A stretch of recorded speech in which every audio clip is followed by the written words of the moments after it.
Muito bem, pessoal. Boa noite a todos. Todos me ouvem bem?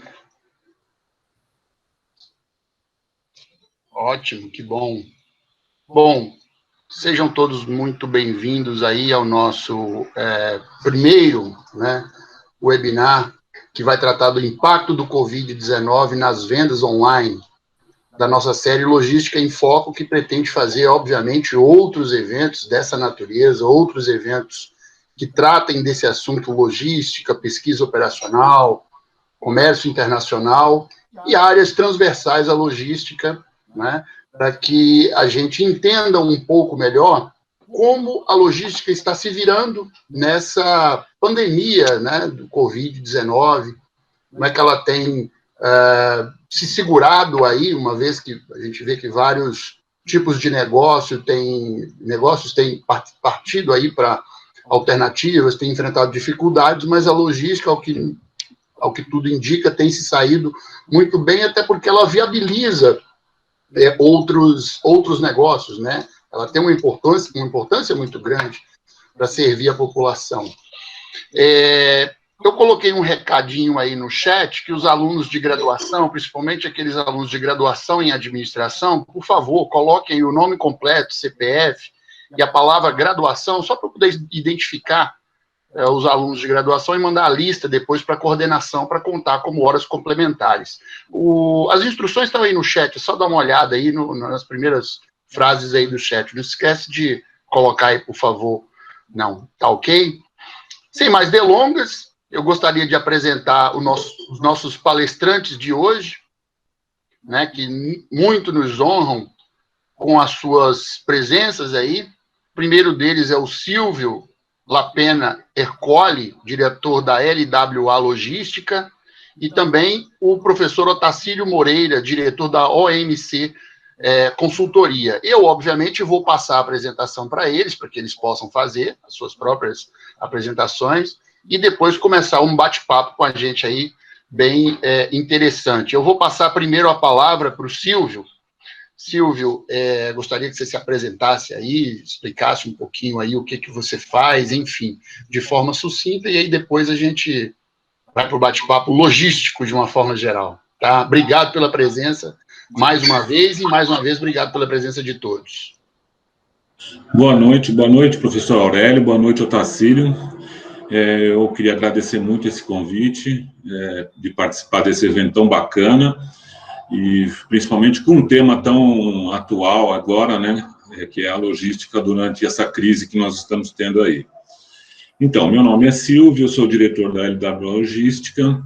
A minha formação original é engenheiro mecânico, mas a partir de 1995 eu ingressei nesse mundo aí da logística e permaneço até hoje aí tentando me desempenhar o melhor papel aí, né, no mercado de logística. E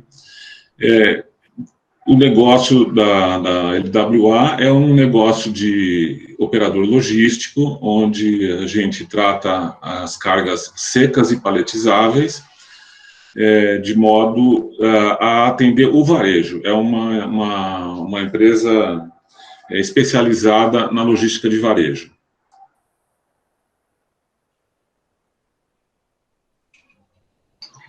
Maravilha, Silvio, seja bem-vindo. Acho que você tem muito para nos ensinar aí nessa nossa noite aqui.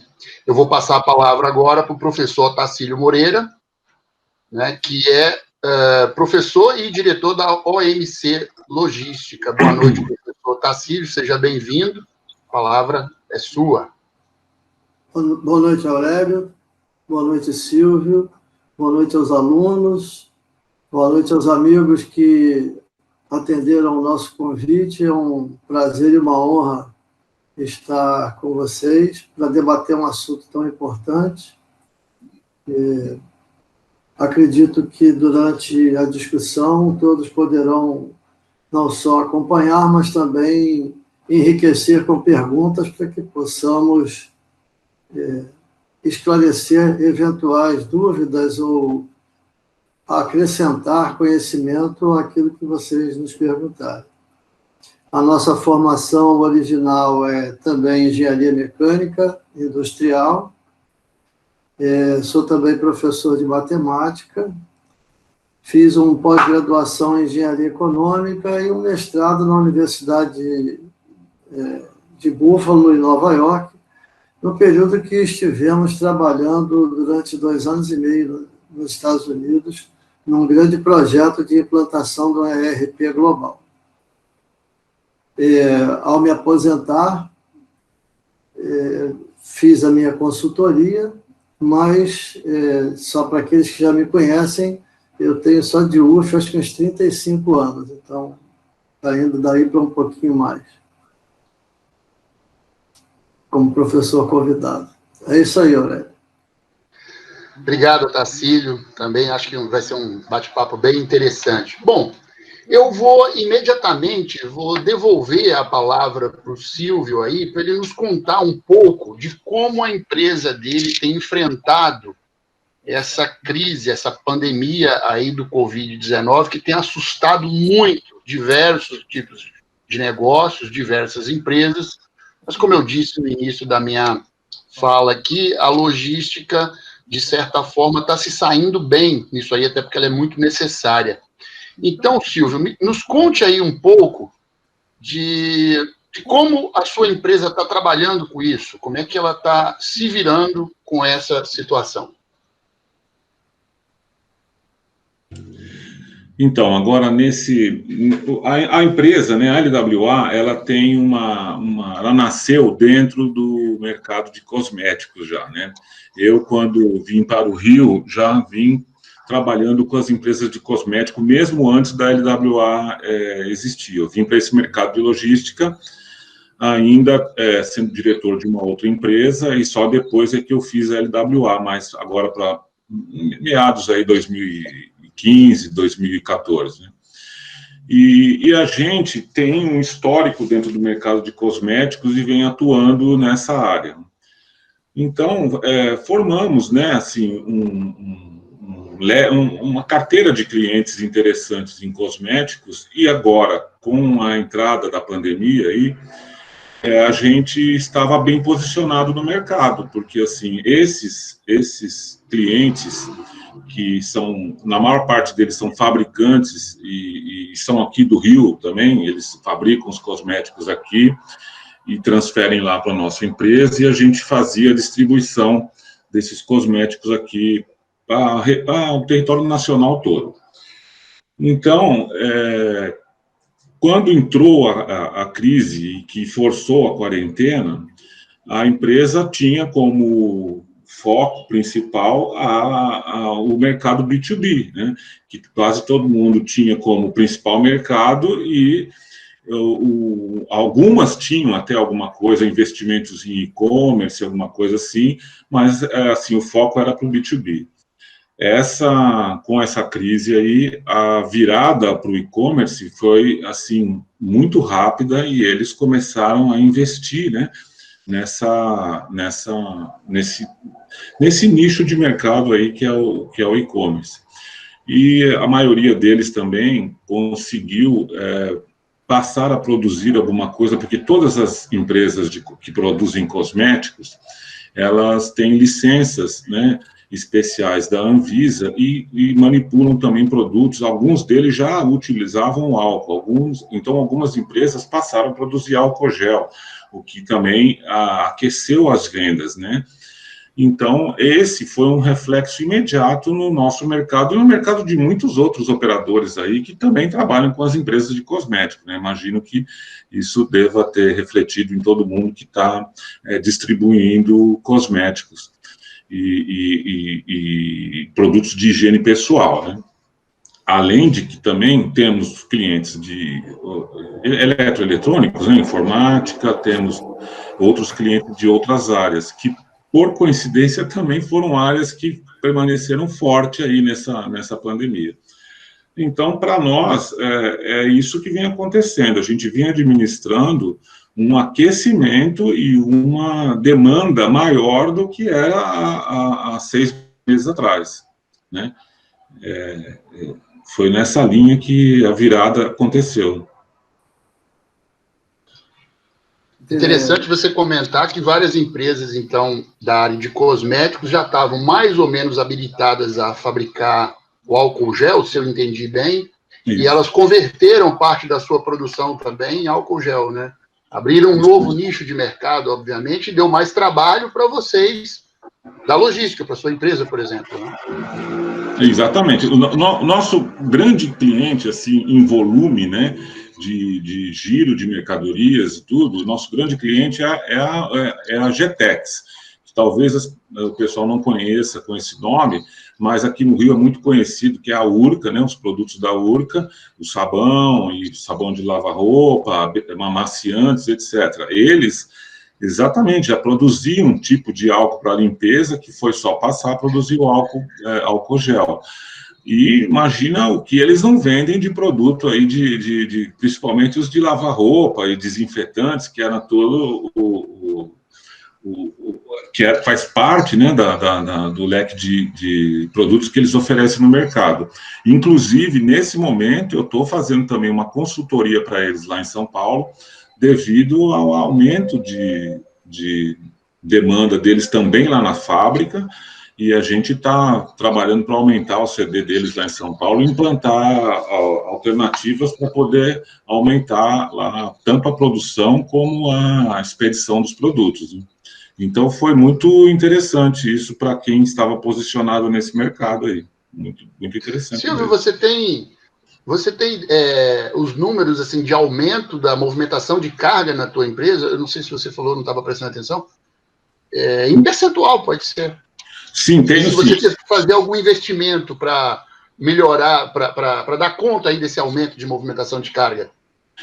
Então, eu vou até dar assim, um ano atrás, mais ou menos, né, que foi até uma coisa que a gente conversou também antes, que foi que no momento em que a economia estava muito parada, em 2018, 2019, eu, por achar que deveria melhorar o posicionamento da empresa no mercado, eu investi já num novo site, refiz o site e comecei a virar a empresa e a oferecer o produto do e-commerce, né? Um serviço para fazer e-commerce. Então, eu investi já há mais de um ano atrás nesse mercado. E no final de 2018, eu consegui um cliente de e-commerce muito importante para nós, que eu posso falar aqui, que é a Dermabox, é um cliente de cosméticos também, que ele distribui pela internet, e ele é bem bacana, ele é específico, ele é um cliente que ele só tem o e-commerce, ele não tem uma outra atividade, ele está voltado 100% para o e-commerce. E a gente veio fazendo até um aprendizado com ele durante esse tempo todo. Assim que começou a crise, né, a pandemia e a quarentena que levou todo mundo para casa e forçou todas as pessoas a passar a usar as compras pela internet, realmente veio a demanda maior. E como você perguntou, se eu tive que investir, não, eu ainda estou investindo, porque esse reflexo, ele vem ainda acontecendo e a gente está investindo em pessoas qualificadas, melhoria de equipamentos, né, aumentando as nossas estações de trabalho, porque eu tenho vários exemplos. Existiam, como eu falei, empresas que tinham os contratos B2B e o e-commerce como um complemento. Hoje, as empresas estão assim, os contratos B2B, eles caíram, né, em torno de 40%, e os de e-commerce subiram. Eu tenho 2 clientes, esse principalmente da Dermabox, ele cresceu muito, ele mais que foi acima de 120%. E a outro cliente de cosmético que eu tenho lá também, ele passou a ter o triplo de pedidos do que ele tinha no e-commerce, investiu no site, fez as devidas ajustes, né, na produção dele para atender esse mercado, e hoje eu tenho lá aproximadamente um aumento, aí eu estou falando da empresa como um todo, né, o e-commerce representava para a gente 20% do nosso trabalho.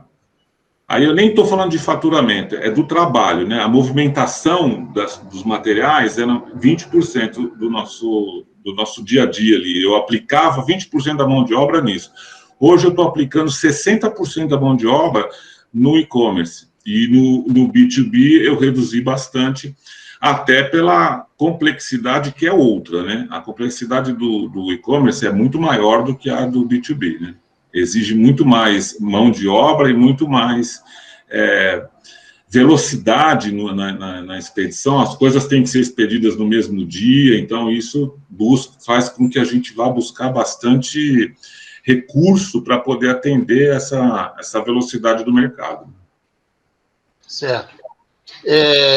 Eu vou passar a palavra para o nosso outro palestrante, o professor Tassílio, mas antes disso eu queria lembrar que quem chegou depois, os alunos de graduação, tem uma mensagenzinha aí no chat para vocês colocarem nome completo, CPF e escrever a palavra graduação para poder identificar e depois passar a lista para a coordenação para que possa esse nosso evento ser contado como horas complementares. Tá?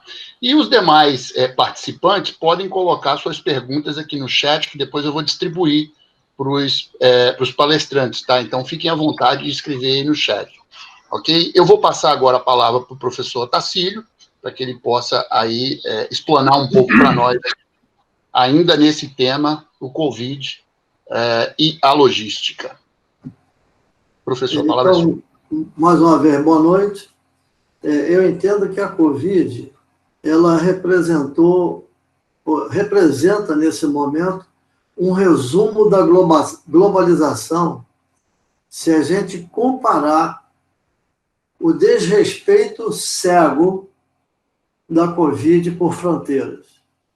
Então, da mesma forma que a globalização não respeita fronteiras e está invadindo ou invadiu todos os países, da mesma forma, a Covid faz essa situação acontecer, mas com um problema maior, porque ela pode desencadear uma reversão mais significativa da globalização do que já aconteceu anteriormente. A gente tem visto diversos movimentos na globalização, e com a pandemia, o caos econômico em todo o mundo, devido a ela, pode parecer cada vez mais sensato para forçar países a adotarem políticas protecionistas. Então, a pandemia testou, como o Silvio comentou ainda há pouco, os serviços de atacado e de logística, com características ímpares, afetando os componentes da cadeia de suprimento como nenhum outro em história recente. Devido, como nós sabemos, aos bloqueios instituídos por países, por estados, né? Então, a Covid conseguiu avançar fronteiras, mas o comércio ficou bloqueado, as fronteiras ficaram bloqueadas, e isso tem um impacto, né? E esse impacto vai refletir exatamente na logística. Alguns alunos que eu orientei artigo têm me procurado para, por exemplo, colocar situações inusitadas, né? O sujeito tinha uma previsão de demanda, uma previsão crescente da demanda, e, de repente, aconteceu, às vezes, o contrário do que o Silvio falou. Por exemplo, shopping fechado, restaurantes fechados, bares fechados. Então, quem trabalhava no ramo de bebidas, por exemplo, Coca-Cola, Pepsi, Guaraná, etc., esses caras tiveram um impacto, porque a demanda que era crescente, de repente, onde está essa demanda? Então, forçou essas empresas também a buscarem, quando o Silvio comenta a mudança de rumo que ele tomou de 2018 para 2019, se eu entendi, né? Essa mudança eu vivo, às vezes, comentando em sala de aula, porque o modelo de negócio que você constrói no início da sua empresa, ele é o alicerce para sustentá-la durante algum período. Mas não significa dizer que, devido às situações que ocorrem, você não seja obrigado, eventualmente, a mexer nesse modelo de negócio, a buscar essa experiência. Imagine você que nos últimos, 12 meses, a palavra que eu mais tenho usado em sala de aula é: precisamos encantar os clientes, promover uma experiência inesquecível para que o cliente volte para a minha organização. E essa experiência, ela era promovida frente a frente, né? Com os serviços que você oferecia. Hoje é tudo online. Então, isso teve um outro impacto, que é o impacto da digitalização. Quer dizer, quem estava reticente em tentar mexer na digitalização de sua empresa, hoje em dia não tem dúvida, ou ele parte para algum tipo de digitalização, inovação e modernização da empresa, ou ele vai sucumbir. O que você acha disso, Silvio? Qual o som? Bota seu som. Então, eu penso exatamente assim, e tem até algumas, essa parte que você falou é que eu gosto muito, quando você encantar o cliente de uma forma, assim, no relacionamento direto é uma coisa, você encantar o cliente através do online é outra completamente diferente, mas ela tem que existir também. E como que você faz isso? Você pode melhorar, né, a qualidade da descrição dos seus produtos e encantar através de como você está apresentando esse produto. E eu tenho um fato curioso, que eu tinha um cliente que trabalhava com vinhos, né, e ele fazia uma questão enorme, ele era um cara super perfeccionista, ele viajava para escolher as melhores cartas de vinho, e para oferecer para os clientes. Mas ele era um cara que trabalhava com B2B, então ele vendia os vinhos para os restaurantes, para as lojas especializadas, etc. E quando ele recebia os pedidos, né, dessas lojas, eram sempre os mesmos rótulos. Porque, assim, a pessoa que estava comprando para as lojas analisava lá o custo-benefício, analisava assim, mas ele não tomava o vinho, né? Ele não experimentava o vinho, ele só era comprar aqueles produtos que eram melhor em relação para ele, porque vendiam mais. Ele imediatamente passou a trabalhar também comércio online. E aí ele começou, isso foi ele que me disse, foi aí que eu comecei a conhecer o meu cliente, de que vinho ele gosta, porque ele passava todas as informações do vinho, esse cliente interagia através do site dele, fazendo perguntas, entendendo melhor o vinho, e ele falou assim, não existe nada melhor para fidelizar um cliente do que você vender para o cliente final, né? Porque aí você está conhecendo o gosto daquele cliente, como é que ele quer comprar, quanto ele compra, de que rótulos ele gosta mais. Então, assim, eu achei muito interessante isso, porque você também consegue seduzir seus clientes através do e-commerce, né? Eu acho uma forma super bacana. Está chegando algumas perguntas aqui já dos nossos ouvintes aqui, dos nossos participantes, né? Comentando aqui, Silvio, o Ian Tanaka comentou aqui, perguntou, né, como a crise impactou na variação do estoque, na rotatividade. Isso faz crescer muito a demanda por galpões logísticos? Você tem visto isso? Ou as empresas já estavam preparadas com essa era muito mais tecnológica que foi adiantada? Eu acho que você mais ou menos comentou isso, mas só para reforçar aí a pergunta do Ian. Então, não, mas é uma pergunta legal, porque é uma coisa que eu até não abordei mais profundamente. O e-commerce tem uma característica interessante, porque ele ocupa menos espaço do que um B2B, né? Porque, assim, você não embarca carretas de mercadoria, etc. Então, assim, essa virada lá na empresa, eu estou conseguindo fazer todo esse aumento de demanda do meu e-commerce, lá dos meus clientes de e-commerce, sem aumentar a área. Então, eu acho que o e-commerce, claro, a não ser que ganhe uma escala tão grande e aumente o número de clientes, que eu tenha que separar os clientes em diversos endereços diferentes lá dentro do estoque, que aí eu vou precisar de mais área. mas a administração do estoque do e-commerce ela é menor, ele não vende quantidades grandes de uma vez só, não embarca quantidades grandes, os pedidos são sempre unitários, então, ainda acredito que, na verdade, eu acompanho bastante, porque nessa consultoria lá em São Paulo, lá eu estou procurando por prédios para fazer um CD maior lá, ainda a oferta de prédios está até acima da procura. Então, tem mais prédios ainda para alugar do que não está faltando área para locação ainda. Mas, assim, se isso for continuar no ritmo que vai, acredito que mais para frente a gente talvez precise começar a pensar no aumento de área, mas até esse momento ainda não temos essa necessidade, pelo menos lá ainda não.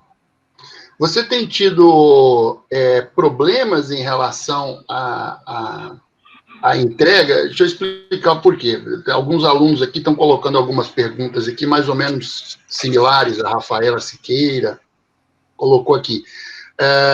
Eu não tenho comprado muito no e-commerce, tenho muita dificuldade pelo CEP, e vejo que os valores de frete estão um pouco altos. Você tem percebido isso, principalmente para a entrega final? Às vezes o e-commerce utiliza muito dos serviços de correios, né, que muitas vezes deixa um pouco a desejar, em algumas rotas pelo menos, né, de certa forma você tem visto o mercado ser prejudicado por isso aí, Silvio? Silvio e Otacílio, tá? Colocando os dois para responder, por favor. Depois eu divido essa aqui com o Otacílio, mas realmente tá um caos, né? Na verdade, assim, o correio está com uma sobrecarga, porque eu imagino o seguinte, né? Eu resumi o nosso negócio lá entre higiene pessoal, produtos de limpeza, né, e alguma coisa de eletroeletrônicos. Agora, acompanhando aí, né, nos sites especializados aí de e-commerce e tudo, eu vi que, assim, produtos de artigos esportivos foi fantástico, aumentou 10.000%, produtos de saúde. Então, assim, os correios estão super sobrecarregados. Os meus clientes estão trazendo... Eu tenho uma agência do correio, a agência de Irajá, lá dentro do depósito, mas eles estão buscando outras agências. Mas o problema é que a sobrecarga está lá na central de Benfica. Então, assim, as agências coletam e tem que cair no centro de triagem de Benfica. E aquilo lá, eu acho que até... Eu vejo, pelo menos sempre no jornal de manhã, eles sobrevoam com helicóptero lá, o negócio está muito sobrecarregado. Então, assim, os correios estão com dificuldade.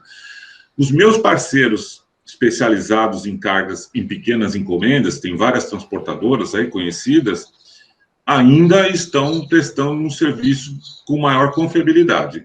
Tá? É isso que eu tenho visto. Agora, realmente, é a hora que o frete vai subir, né? Então, assim, existe já uma tendência de alta aí no frete por causa de tudo isso. Otacílio, será que...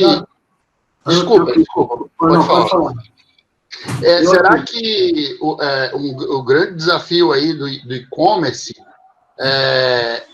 é operacional mesmo? Quer dizer, não é tanto assim tecnológico, de aproximação do quem quer vender, quem quer comprar, mas sim aquele velho desafio que a gente sempre comentou em logística.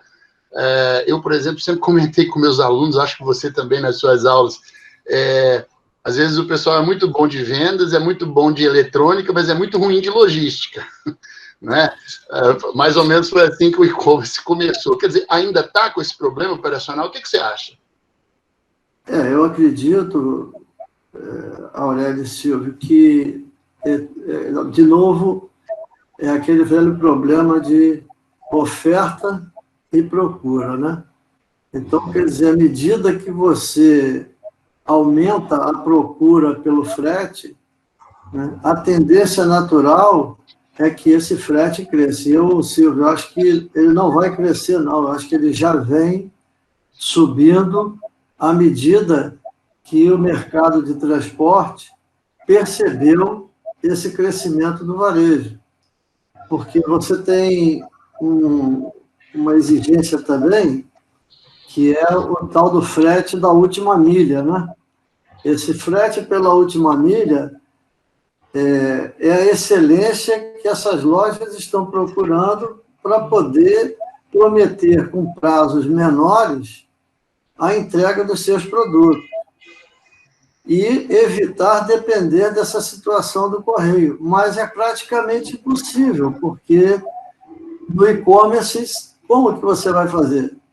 Né? É difícil, você às vezes acredita num pequeno empresário, no microempresário, e teve muito isso, né? Essa explosão de microempresário fazendo coisas em casa, fazendo máscara, fazendo álcool em gel, aumentando, começando a produzir roupa, enfim, houve um crescimento em termos dessas microempresas, porque elas, para sobreviver, precisaram sair do quadrado, ou seja, vou me reinventar.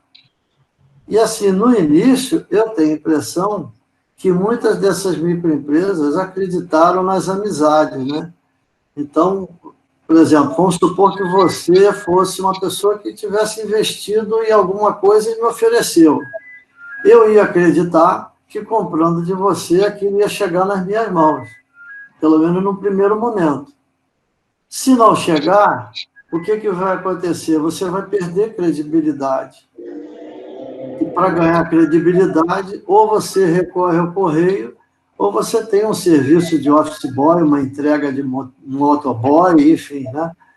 Essa talvez tenha sido o segmento que melhor se adaptou, que foi o segmento de alimentação.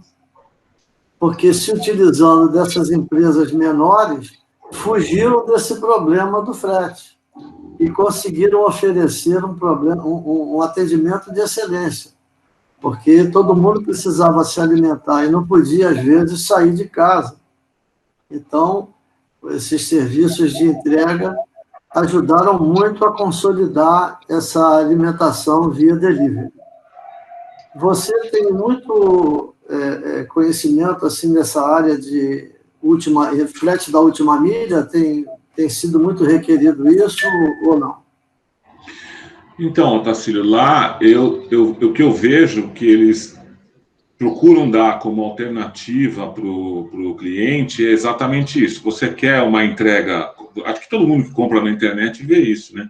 Você quer uma entrega pelos canais comuns, né? O frete é uma entrega que, na verdade, hoje seria a entrega normal, que já está sendo chamada de uma entrega expressa, essa última milha vai cair, né, numa empresa que tem uma frota de motoqueiros ou alguma coisa que vá fazer essa entrega em tempo bem mais rápido do que se fosse através do correio. Então, eu vejo também, hoje, uma coisa que nunca acontecia lá na empresa, eu entregava para as transportadoras ou para o correio. Hoje aparece um monte de motoboy para buscar uma encomenda dessas empresas que você está falando aí, que são de delivery, que o cara vem com aquela bolsinha lá identificada nas costas, aparece um monte. Quer dizer assim, tem gente que está optando porque entende que é uma forma de receber mais rápido, né, o produto mais confiável, uma entrega mais confiável, com um custo um pouco maior, né? E essa demanda, ela naturalmente deve estar gerando, eu já estive vendo isso, nas empresas, por exemplo, que mexem com material de construção. Como as empresas fabricantes de muitos desses produtos estão com suas fábricas fechadas, essas empresas estão vendendo aquilo que tem no estoque. Né? E parece que o fato do pessoal não poder sair de casa gerou também muita obra dentro de casa. Então, tem gente aproveitando esse período para poder fazer pequenas construções, pequenas melhorias. E aí, o que acontece? Você consome o estoque do cara, quando você volta lá, porque faltou um pedaço de alguma coisa, o cara diz assim, estou sem estoque, porque a fábrica não está entregando, e nem sabe quando vai entregar, né? Porque tão cedo isso não vai acontecer. Então, assim, eu tenho tentado entender um pouco do que está se passando em cada segmento desse, para que a gente possa até enriquecer aqui com o conhecimento, né, daquilo que a gente está tendo de cada segmento desse, o impacto no pequeno empresário, no médio empresário, nas grandes empresas. E as grandes empresas, eu sei de muitas grandes empresas que, para sobreviver, estão tendo que cortar salário de funcionário, né? Porque ela é uma manufatura, ela não pode abrir para produzir, e como que vai manter essa equipe? Mas o empresário, ele está pensando no futuro, porque se ele abre mão do conhecimento que está com esses funcionários que ele tem hoje, que são capacitados, amanhã eles saem dali da empresa, ele perde esse conhecimento e não tem ele de volta. O médio empresário está indo nessa direção que você está falando aí do e-commerce, e o pequeno empresário, para sobreviver, está recorrendo a essas deliveries, esses rapazes aí de delivery. E está sendo bom, porque gerou emprego para muita gente que não tinha emprego, né? Exatamente.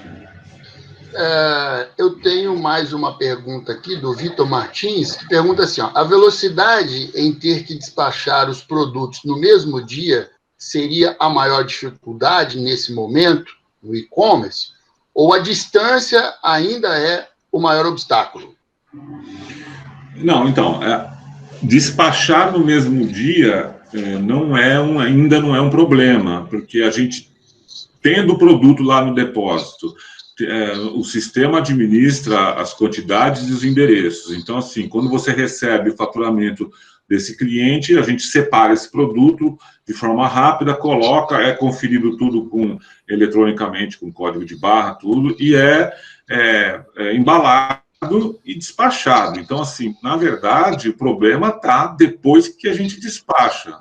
Porque, enquanto está dentro de casa, eu não dependo eu não tenho fatores externos, né?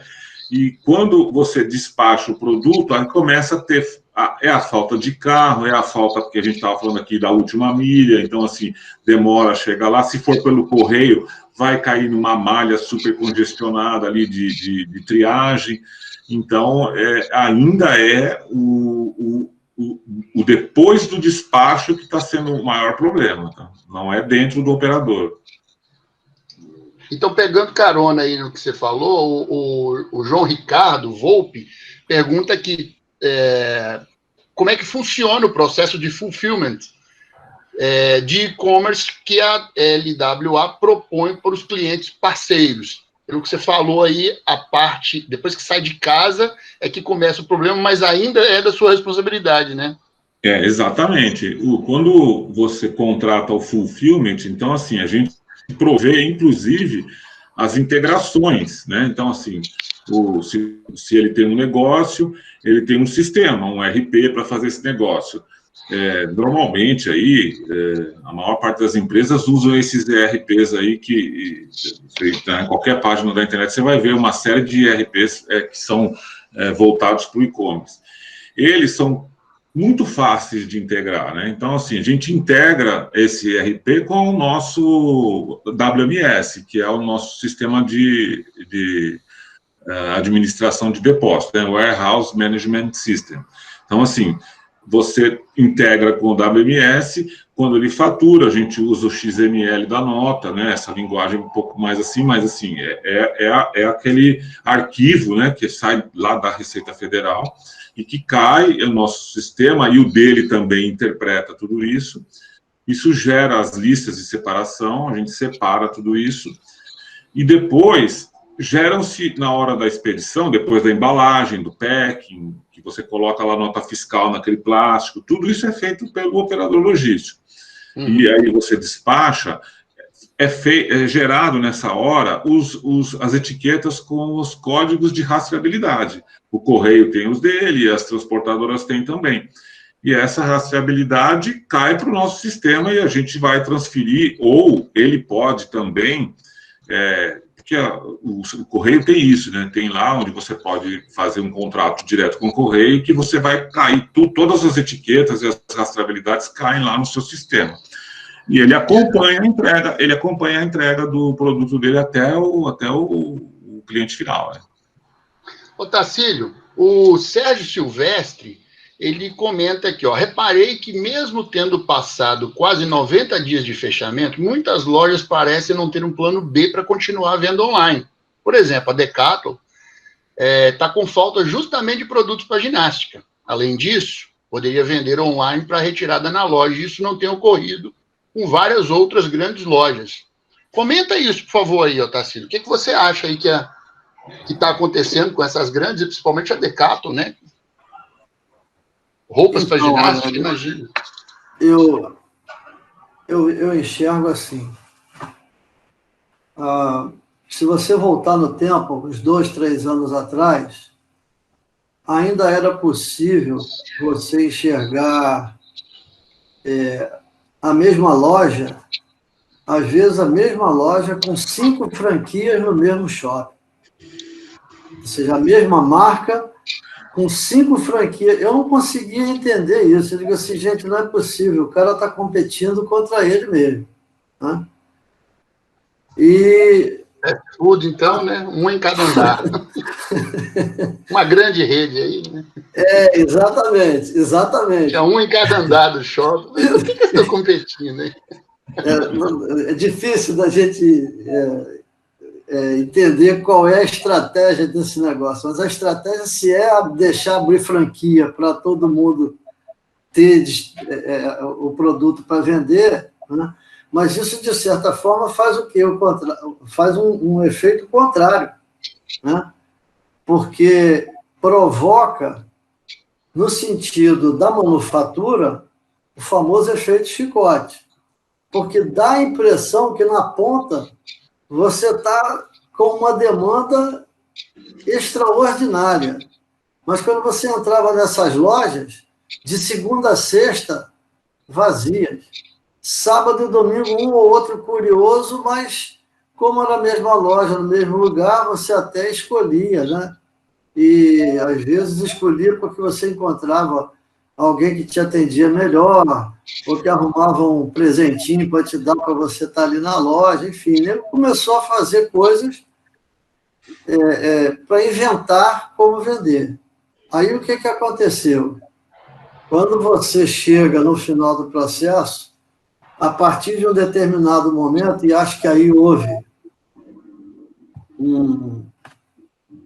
eu não saberia nem dizer se isso foi um erro, porque se você olhar, a omissão da OMS lá atrás, de decretar desde dezembro ou novembro do ano passado, que esta seria uma pandemia e que o mundo inteiro teria que se preparar para uma coisa que ninguém conhecia. Nós tivemos aqui, por exemplo, Carnaval, em plena pandemia. Todo mundo vindo de fora, trazendo já o vírus para a gente aqui, se contaminando e contaminando todo mundo, e em pleno Carnaval. De repente, se descobre que é preciso fazer o fechamento. E nessa hora que fecha, a demanda deixa de ser aquela demanda da visita à loja para um outro tipo de compra, que é a compra via internet. E aí muitas dessas lojas não estavam preparadas para isso. E aí você começa a ter o problema do estoque, porque você quer um 43. Antes, como é que era? O sujeito chegava no shopping, numa loja, e dizia assim, eu quero um 43 desse aqui. O cara entrava no computador dele, ó, tem uma aqui na loja, na nossa filial aqui do lado, aguarda que eu vou lá apanhar. Agora você não tem filial para apanhar e você não tem o produto sendo feito. Então, isso, de certa forma, explica o porquê de toda essa confusão com os estoques, que estão realmente faltando. E a tendência é faltar mesmo, se as fábricas não voltarem a operar. Ok.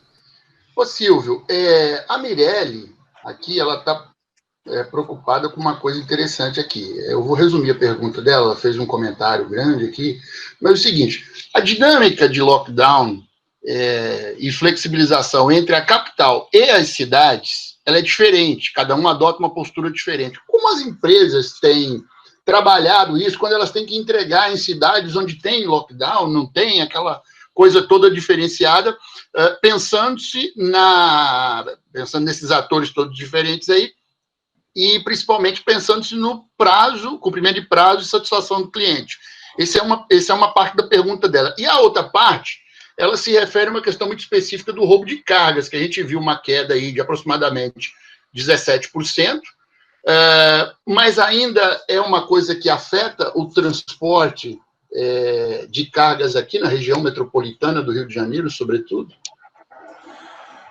Tá, então vou responder de trás para frente. Essa questão do roubo de cargas caiu, porque é mais ou menos aquilo que eu tinha falado. Como caiu muito a coisa do B2B, do transporte, né, de quantidades maiores de cargas para levar numa grande rede ou para abastecer essas lojas que hoje estão fechadas, então eu tenho por mim que, assim, caiu realmente um pouco o roubo de cargas agora, porque estão sendo transportadas menores quantidades, né? Você não tem tanto caminhão e tanta carreta circulando aí pelas cidades. Então, isso fez com que as estatísticas caíssem aí. Mas, assim, eu não sei se eu entendi bem, mas, assim, a questão da entrega e em outras cidades, e talvez por ter... Eu entendi, né? Tem algumas que não... Petrópolis mesmo foi uma, né? Para você entrar em Petrópolis, tinha que ter a conta de luz lá, você tinha que falar que você era da cidade, né? Mas, assim, no nosso meio, foi dado como produtos de primeira necessidade. Então, assim, transportadoras e transportadores e correios, eles continuam circulando normal entre as cidades. Quer dizer, eu não senti nenhuma dificuldade nessas entregas, desde que eu estou falando de pequenas encomendas. Se forem...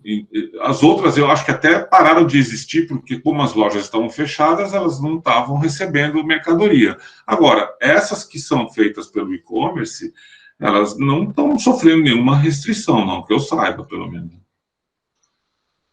Ótimo.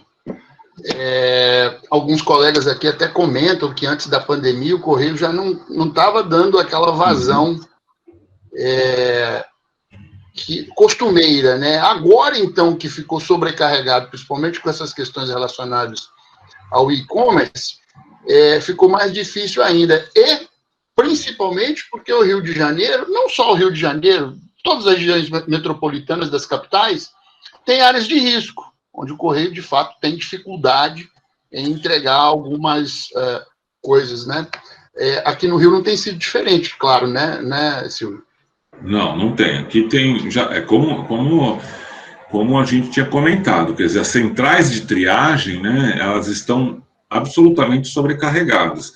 As franquias, né, essas agências que a gente vê pela cidade, elas são franquias, então elas têm uma gestão privada. Aí eles ainda podem fazer alguma coisa para otimizar, melhorar, existe um investimento, tudo. Agora, como as centrais de triagem, as grandes, né, Benfica, tem uma grande em Niterói também, elas estão muito sobrecarregadas e está dando... Eu li bastante sobre a de Niterói, então piorou, porque teve um surto de Covid lá dentro e teve que suspender os trabalhos. Está sendo bem difícil, né? Não está sendo fácil realmente, porque tudo isso está acontecendo em paralelo que os nossos funcionários também estão tendo, né, dificuldades para chegar no trabalho. Eu estou enfrentando isso, né? Aí nós lá também estamos enfrentando isso. Há um tempo atrás, o transporte intermunicipal foi proibido. Então, assim, meus funcionários tinham que moram em Nova Iguaçu e trabalham no Rio, tinha que ir até um ponto para atravessar a fronteira da cidade para pegar ou uma van ou alguma coisa que levasse até o trabalho. Estava bem difícil. A gente teve que, inclusive, durante um tempo, fornecer transporte para eles, porque era muito difícil chegar no trabalho. Eu acredito que os Correios estão sofrendo, né? Ainda mais com o número de funcionários que eles têm, esse problema deve ser maximizado lá, deve estar bem difícil mesmo.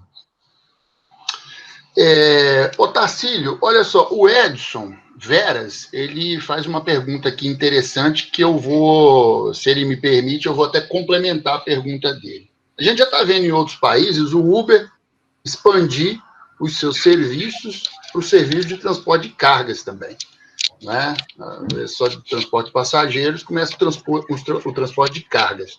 Então ele pergunta, seria uma alternativa viável o desenvolvimento de novos aplicativos que fizessem uma integração para suprir essa demanda, né, essa demanda de serviços, né, não só para o correio, mas que permitisse que os caminhoneiros alternativos, os caminhoneiros autônomos, se eu bem entendi a pergunta dele, utilizassem esse aplicativo para fazer como os motoristas do aplicativo Uber vai buscar as pessoas, o caminhoneiro buscaria a carga.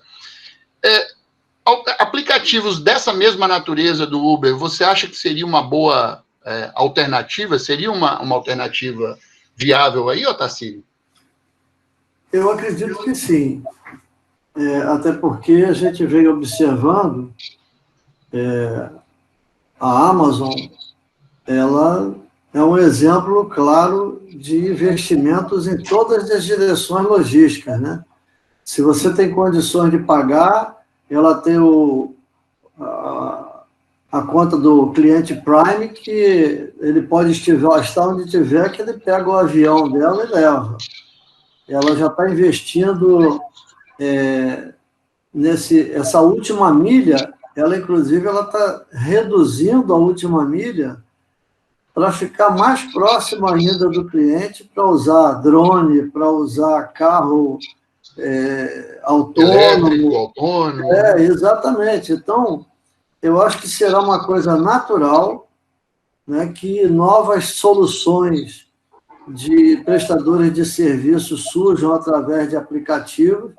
Eu só acho assim, quando a gente começa a mexer com alguns segmentos, eu até vou pedir um pouco ao Silvio para me ajudar nessa resposta, porque a impressão que eu tenho de quando eu lidei, né, porque já tem algum tempo que me aposentei, quando eu lidava com transporte, nem todo profissional autônomo da área de transporte é uma pessoa confiável para levar sua carga. Então, eu não sei como é que está isso hoje.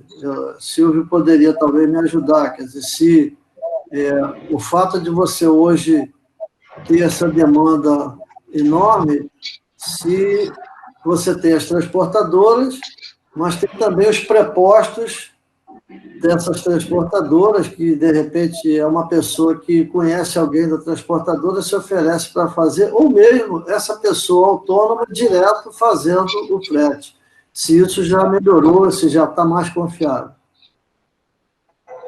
Então, eu não acredito que isso tenha acontecido, assim, não tem, com a gente lá, eu não posso, eu não faria isso, entendeu? Eu não contrataria, a não ser que ele seja um agregado à transportadora, e aí a transportadora vai emitir o conhecimento de transporte, com seguros, etc, etc. Então, ele está debaixo de uma transportadora. Autônomo, assim, não dá. O varejo, né? Eu teria que então, fazer alguma coisa, né, para tornar ele super confiável, emitir uma documentação ou um seguro. A pergunta fala do aplicativo para transporte, eu até procurei aqui, porque eu sei que está entrando já tem, né, um chinês que é enorme lá, um negócio do tamanho do Uber, mas só para entrega. É que eu não lembro o nome, até procurei na internet aqui, mas não achei. Mas isso daí, com certeza, Aurélio, vai ser uma tendência, vai ter outros. O Uber fez o Uber Flash, que está entregando já os pacotes, né? Você pode chamar o Uber, o cara está atendendo tanto o cliente lá, o passageiro, mas se você digitar lá que você quer o Uber Flash, ele pega a sua encomenda e leva. Isso de forma, acho que uma empresa ainda não usaria isso, mas existem já outros aplicativos aí de entrega de encomendas, com certeza, e esse chinês é um gigante que está chegando no país agora aí. Eu não consegui achar de ideias, né?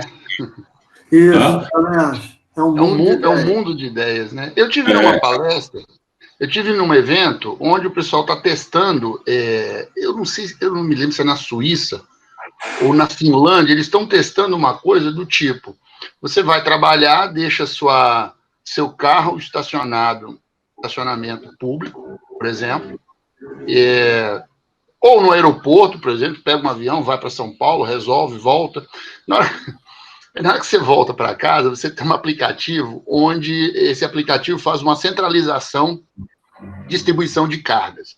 Então, se você, Silvio, mora perto da minha casa e o Otacílio precisa despachar uma coisa para você, o Otacílio vai, deixa a encomenda no meu carro. Quando eu pego o meu carro e levo essa encomenda até a sua casa, eu recebo um dinheiro por isso. Aí você pergunta assim, poxa, mas como é que o Otacílio vai invadir o meu carro para colocar? Aí é que está uma grande sacada. Tem um dispositivo no carro que o Otacílio chega com o celular, desbloqueia o porta-mala abre, o Otacílio coloca a encomenda lá, fecha, eu vejo pelo meu celular que já tem uma encomenda, entrego para você e ganho dinheiro com isso. Então, aquele carro que eu usava só para me deslocar para o trabalho, agora ele vira uma transportadora também. Parece uma ideia de maluco, mas isso já está em prática lá no país. Depois eu vou ver se eu resgato essa apresentação. Pois é, muito legal. Que ideia ótima. Coisa, né? Que aparece, né? Eu acho que é o mercado se adaptando a todas essas coisas novas, necessidades que vão surgindo. Quer dizer, se você está em lockdown, né, e não consegue um atendimento pelas vias normais, você tem um aplicativo desse. Eu me lembro que antes da pandemia estavam sendo criados no varejo uns serviços em que você, por exemplo, comprava numa loja e a loja, em vez de entregar direto na sua casa, ela tinha lá uma loja próxima de você, que era um preposto dela, recebia aquele pacote, né, o chamado pick and walk, alguma coisa assim. Você pegava, botava no braço e ia embora, né? Não precisava ir lá na loja do camarada para poder apoiar a mercadoria e sair do seu percurso. Ou seja, a tendência, me parece, está sendo de colocar uma inteligência a serviço da qualidade de vida das pessoas, entendeu? Eu acho que é por aí. É isso aí. Eu só queria complementar essa aí, porque isso, Tacílio, já está sendo vendido pelas transportadoras de pequenas encomendas aí. Então, assim, o que eles fazem? Você opta pelo modo, chama pick-up. Aí você vai lá e faz a sua compra pela internet. E essa transportadora é a que vai entregar esse produto. Mas ela faz uma entrega muito mais barata se você quiser retirar num ponto que ela chama de pick-up. Então, essa transportadora tem, dentro de postos de gasolina, supermercados, um armário igual aqueles guarda-bagagem do aeroporto, com senha. Então, você recebe lá no seu celular a senha, da onde está, o número do armário, vai lá, digita a senha ali, abre a porta, pega a sua encomenda e leva. Isso dá uma concentração de entrega para a transportadora e permite que ela faça um frete mais barato, porque ela não vai entregar na porta da sua casa, ela deixa um ponto estratégico ali, né, onde é uma rota dela e é uma rota sua. É isso aí, é um mundo de ideias mesmo. Eu vi também isso aí que você está falando, bem interessante. No fim das contas, a gente vê que a parte do transporte a longa distância, ele está mais ou menos bem resolvido e já é de conhecimento de todos. A última milha, como o Otacílio comentou muito bem aí, é que é o grande desafio cada vez maior, né? Isso aí. É porque é através dela que você vai oferecer a excelência do atendimento. Porque o que importa para o cara, ou para o consumidor, para quem comprou, é que você cumpra com aquilo que você prometeu. Então, se você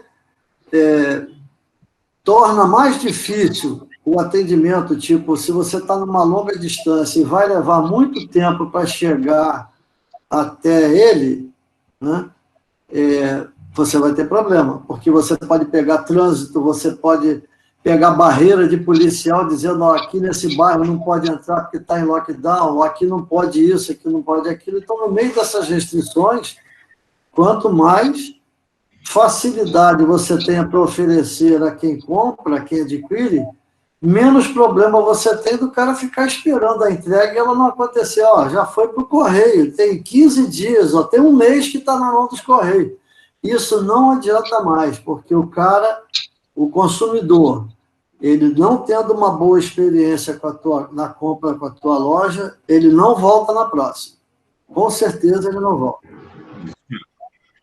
E tem a questão do preço também, né, Silvio? Porque, veja bem, você despachar um container de Hong Kong para o Brasil, cheio de mercadorias pequenas, essas gadgets chineses, de certa forma, ele vem barato ali, porque vem no atacado, né? Vem o ganho de escala. Agora, quando chega aqui no porto, você tem que distribuir cada um desses milhões ou milhares de gadgets para cada um dos clientes, aí você vê que aquele nosso custo, valor por unidade, quilômetro transportado, você vê que ele fica absurdamente diferente de quando estava no container lá no navio, né? Totalmente, é verdade. E isso, às vezes, tem certas coisas que ficam super difíceis vender pela internet, porque o frete acaba ficando mais caro do que o próprio produto, né? Isso aí que é bem complicado. Quanto melhor o valor agregado do produto, melhor de vender na internet. Olha, o Pablo Mendes, ele está aqui comentando aqui uma coisa interessante, perguntando por que se utiliza tão pouco as transportadoras privadas? É o que eu observo em algumas coisas que precisei. É bem raro ter essa opção. Algumas até mais baratas do que os Correios. Vocês concordam? O que vocês acham disso aí? Utiliza pouco mesmo? Não utiliza? Enfim. Então, lá na empresa, está acontecendo isso nos últimos meses. A gente está sentindo um movimento, pelo problema que está acontecendo com os Correios, de que os clientes estão indo para essas transportadoras especializadas, tá?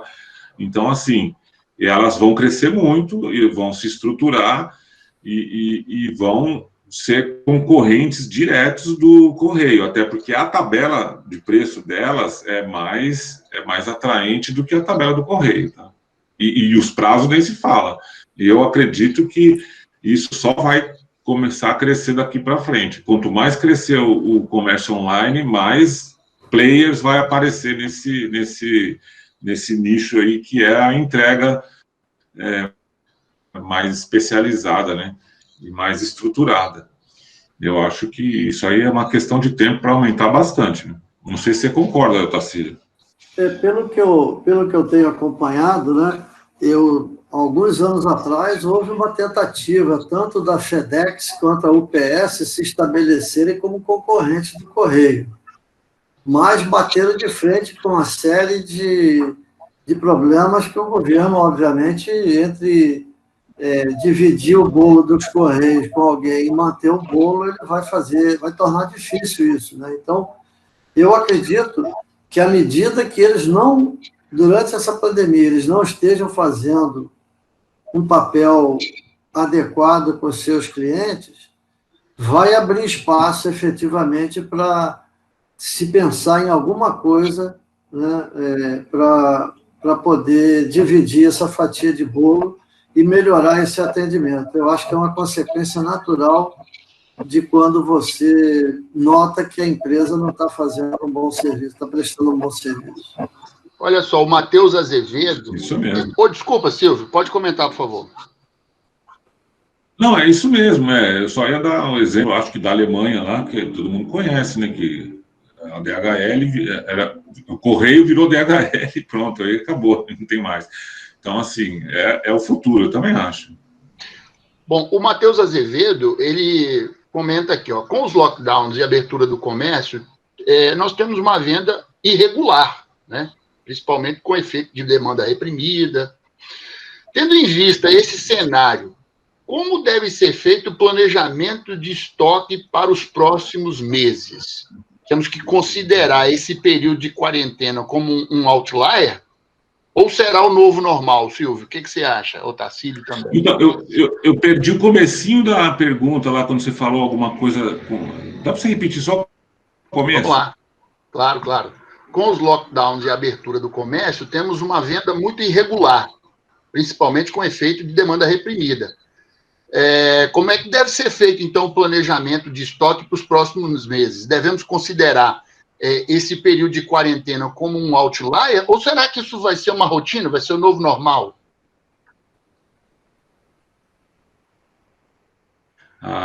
Essa é a pergunta do milhão, realmente, porque eu estou com esse... Matheus caprichou, viu, Matheus?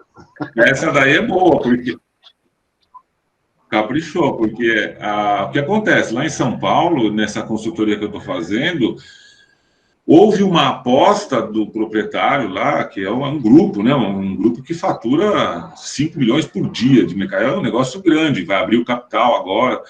Então, assim, ele apostou, talvez, numa retração depois da abertura do comércio, que voltasse ao normal, né? A abertura do comércio, o consumo voltaria ao normal, alguma coisa assim. E apostou numa retração, o que não está dando certo, entendeu? Assim, não está caindo o consumo. Em algumas coisas, eu acho que vai existir uma mudança de hábito, né? Eu acho assim, o álcool gel, ele foi procurado de forma exagerada no começo, mas eu acredito que ele nunca mais vai voltar a ser vendido da forma que ele era vendido antes. O consumo vai aumentar. Eu acho que produtos de limpeza, essas coisas, mas aqui eu estou colocando a minha expectativa pessoal, né? Porque assim, eu imagino que vai acontecer, porque realmente é uma incógnita, ninguém sabe qual vai ser o novo hábito do consumidor depois da pandemia, né? Como ele vai fazer? Vai continuar comprando só no e-commerce? Ele vai dividir isso e vai procurar loja num determinado momento ou vai comprar online? É realmente uma pergunta muito difícil, deve ter muita gente tentando adivinhar essa resposta aí, viu? Hein, Otacílio? Ô Silvio, você falou do álcool gel, até o elástico da máscara está custando 5 vezes mais caro do que era antes. A máscara, é verdade. O metro do elástico. E a webcam que você não encontra? Fazer aqui. Eu tenho que comprar uma para ver. Microfone. Com relação a modelo de demanda, o que eu posso dizer é o seguinte: eu fui procurado recentemente por pelo menos umas 4 grandes empresas e todas elas me mostraram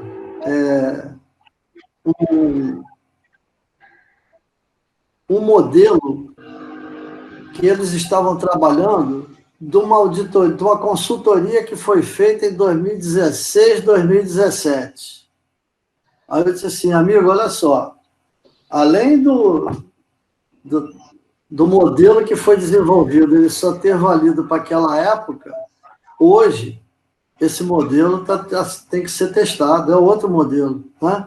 Então, você tem, por exemplo, variações de estoques de segurança, dependendo do item, como você falou, porque o camarada tem que acertar muito, né? Ó, esse aqui vai ser o que vai continuar crescendo e esse é o que vai cair, então não precisa investir em estoque de segurança para esse. O modelo de variações periódicas da demanda vai funcionar para tais e tais.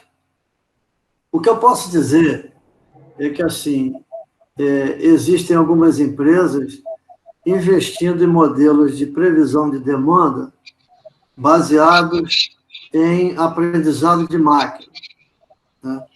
Então, a inteligência artificial ela está substituindo alguns daqueles modelos matemáticos que a gente tinha, 12, 13 modelos matemáticos.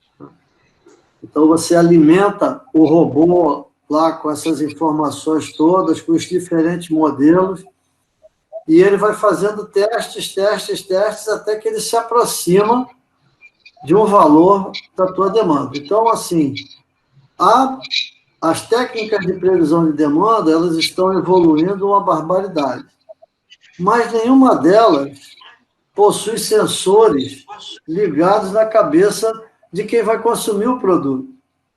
Então, todos esses modelos eles vão continuar sendo modelos de previsão, com um certo grau de incerteza e um certo grau de certeza. Né?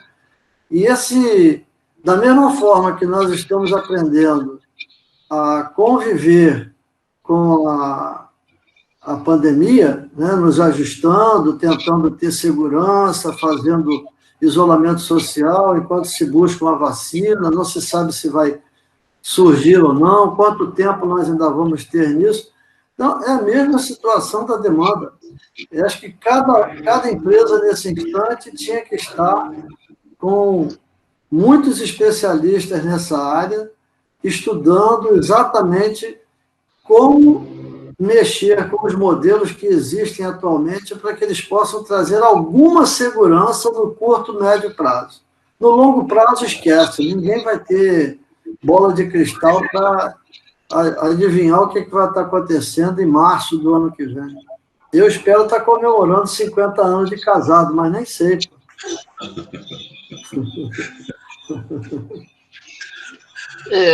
Nós já estamos caminhando aqui para 1h10 de webinar e eu vou fazer aqui um último comentário com os colegas e pedir eles também para que façam aí as suas considerações finais para a gente não extrapolar muito o tempo combinado com os nossos palestrantes. Eu queria comentar com o professor Otacílio e com o Sérgio o seguinte, falando assim da logística de uma forma mais... O professor Silvio, desculpa, o Silvio e o professor Otacílio. Falando da logística de uma forma mais ampla, e principalmente de cadeias produtivas, vocês acham que, com essa pandemia, nós vamos ver uma descentralização daquela produção concentrada na China? Tentando rememorar aqui, apostou-se muito na produção chinesa por causa da velocidade, por causa do preço, aquela coisa toda. Tudo bem, mas toda hora acontece uma coisa lá. Há alguns anos atrás, a gente apostava muito a produção, a extração de petróleo nos países árabes, que eventualmente tinham instabilidades religiosas, instabilidades políticas muito grandes, e acontecia a mesma problemática. Há mais tempo atrás, aí já era o medo da bomba atômica por causa da Guerra Fria e aquela coisa toda. Então, a gente vai vendo que a gente vai se adaptando. E agora, eu acho que apostaram na questão produtiva da China, mas a gente vê aí agora um desinvestimento nessa produção. Já começou, o Japão já começou mesmo, né? Já falou, olha, não vou mais apostar tanto o meu parque produtivo lá na China, eu vou procurar uma outra alternativa. Vocês acham que isso se confirma? Quer dizer, vai haver uma evasão de lá da China para procurar novos locais de produção que sejam mais seguros? Porque a China toda hora tem uma coisa, né? Quando não é uma gripe como o Covid, tiveram mais umas 3 outras anteriores aí também. E o Brasil pode se beneficiar disso? Eu poderia começar respondendo, Aurélio, que eu vivenciei nos anos 80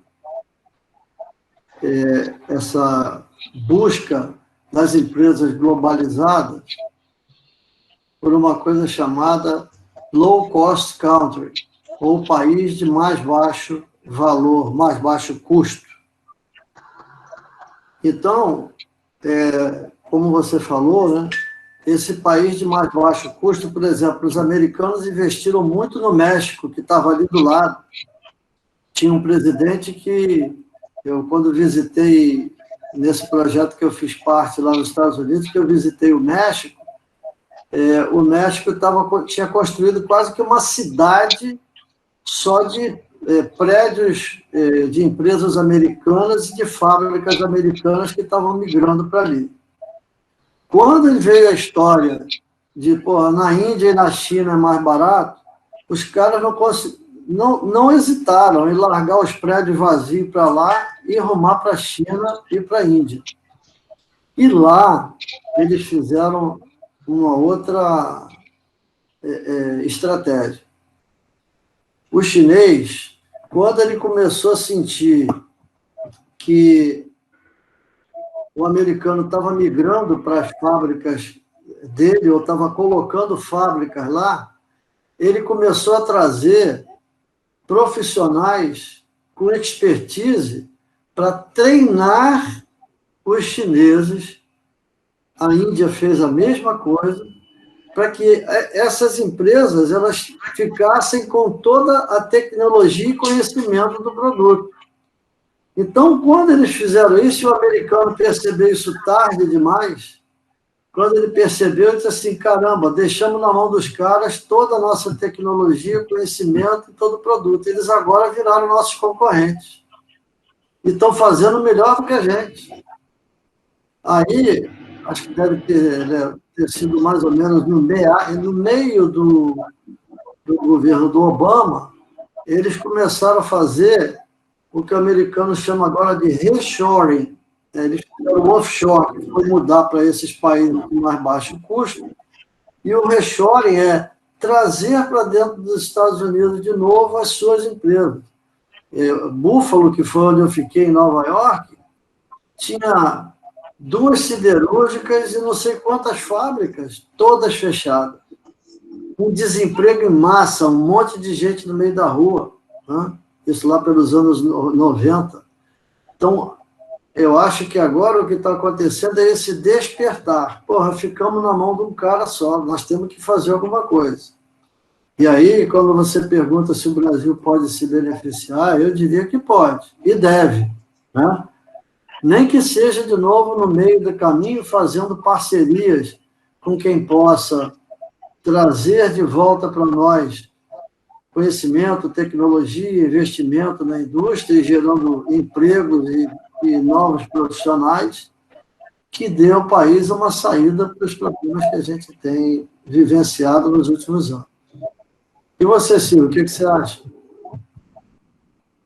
Então, acompanhando, né, essas tendências que você falou, eu vejo que isso está acontecendo realmente, né? Existe a vontade de trazer de volta as indústrias para os seus países de origem, as marcas, né, que tudo dos Estados Unidos passou a ser fabricado lá na China, na Taiwan, aquelas coisas todas que eles encontraram um lugar de baixo custo, né, com leis trabalhistas muito frágeis, e que isso trazia uma vantagem enorme diante do custo do Brasil, por exemplo, e de outros países aí. Eu espero realmente que o Brasil consiga trazer alguma coisa, né, para cá, oferecer, principalmente, que eu acho que do que a gente está falando aqui hoje, que é logística, né, eu acho que um dos países que tem a chance de receber os maiores investimentos na logística é o Brasil. Então, eu acho que, espero que a gente consiga morder um pedaço dessa tendência aí que está acontecendo, como o Otacílio falou. Eu acho que é exatamente isso que está acontecendo mesmo. É uma renacionalização das indústrias, né, que foram, assim, de forma, talvez, muita confiança passada essa tecnologia tudo, e depois eles passaram a produzir, inclusive, o famoso similar, né, assim, igualzinho com outra marca, com um preço muito mais baixo, né? Então, eu acho que, espero que a gente se favoreça dessa tendência, sim. Seria muito bom para o Brasil. Ótimo, muito bem. Eu pediria ao Otacílio e ao Silvio que fizessem, enfim, as considerações finais aí para a gente caminhar para o final do nosso webinar. Começaria pelo Otacílio. Então, eu agradeço o convite para participar, agradeço o interesse de todos aqueles que estiveram conosco desde o início, todos os alunos e amigos que aceitaram esse convite. Vejo carinhas de muitos alunos conhecidos, isso é muito legal saber que vocês estão prestigiando a nossa universidade. Reforçar, né, que vocês possam ser o porta-voz da universidade, mostrando o interesse que a UF tem, né, de trazer, através do professor Aurélio, esses encontros profissionais falando sobre assuntos muito importantes e que contribuem para que os profissionais que passam pela nossa universidade possam cada vez mais estarem preparados para os desafios que são oferecidos pela vida profissional de cada um de nós. Uma boa noite a todos e muito obrigado.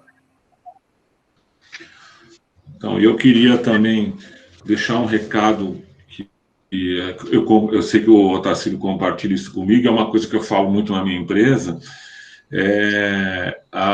Por mais tecnologia que exista, e por mais modernidade e tudo que você possa investir em equipamentos, atrás desses equipamentos tem sempre um profissional.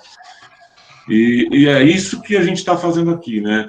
Eu agradeço também a essa audiência, a esse evento maravilhoso que foi hoje. Espero que tenhamos outros, né? Esse é o primeiro, tomara que a gente tenha outros, porque nós aqui no Brasil precisamos do profissional de logística.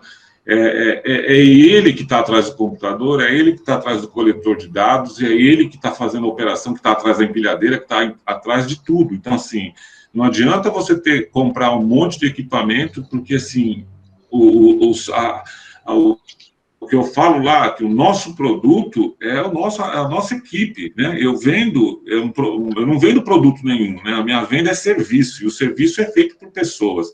Então, eu acho que vocês estão seguindo um caminho muito bacana. Acreditem, né, nessa carreira da logística, porque ela é muito recompensadora, né? Quando você consegue realizar um trabalho, quando você trabalha num projeto, e esse projeto você implanta, e você vê o resultado desse projeto, é muito, assim, é um retorno impressionante. Eu sou um apaixonado por logística, sou suspeito, mas eu acho que vocês estão num caminho certo e com ótimos professores aí para orientar a carreira de vocês. Eu agradeço muito ao convite e espero que a gente tenha outras oportunidades aí para conversar mais. Certamente, Silvio, teremos sim. Eu é que agradeço, fico muito satisfeito, acho que nosso evento hoje cumpriu a missão de trazer um pouco mais de conhecimento seu, do professor Otacílio, para os nossos alunos, trocar aqui umas ideias interessantes de quem está na ponta da logística, trabalhando ali no chão de fábrica, como a gente costuma dizer, né, vendo ali todas as agruras, né, e todos os problemas, e também apresentando as soluções. Quando surge uma pandemia como essa, infelizmente não tinha um manual para lidar com isso, né? Tivemos que algumas coisas improvisar, outra fazer com planejamento de curtíssimo prazo, tipo assim, planeja hoje para amanhã, né? E olhe lá se deu tempo para isso. Então, eu agradeço imensamente a vocês por disponibilizar esse tempo aqui para os alunos. Agradeço imensamente aos espectadores, aos nossos alunos de graduação, aos nossos alunos de pós-graduação, do MBA em Logística, àqueles que estão assistindo, que eventualmente ainda não são nossos alunos, mas serão, claro. Agradeço imensamente para vocês, acho que esse evento aqui foi feito com muito carinho e dedicação para vocês. Isso mostra também um pouco da Universidade Federal Fluminense, que tem trabalhado assiduamente para que, neste período de pandemia, a gente encontre soluções responsáveis, né, para levar o conhecimento para todos aqueles que precisam. O ensino tem sido muito prejudicado por essa pandemia.